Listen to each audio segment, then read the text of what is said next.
For those interested in industrial processes, I'd like to bring to your attention the tours available at Thompson's textile mill.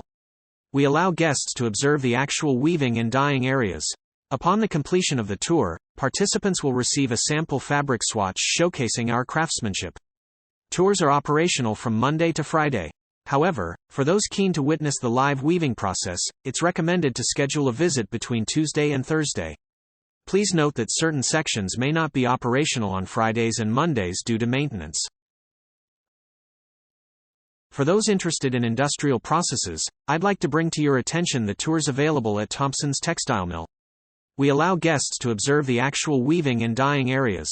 Upon the completion of the tour, participants will receive a sample fabric swatch showcasing our craftsmanship. Tours are operational from Monday to Friday. However, for those keen to witness the live weaving process, it's recommended to schedule a visit between Tuesday and Thursday. Please note that certain sections may not be operational on Fridays and Mondays due to maintenance. For those interested in industrial processes, I'd like to bring to your attention the tours available at Thompson's textile mill. We allow guests to observe the actual weaving and dyeing areas. Upon the completion of the tour, participants will receive a sample fabric swatch showcasing our craftsmanship. Tours are operational from Monday to Friday. However, for those keen to witness the live weaving process, it's recommended to schedule a visit between Tuesday and Thursday. Please note that certain sections may not be operational on Fridays and Mondays due to maintenance.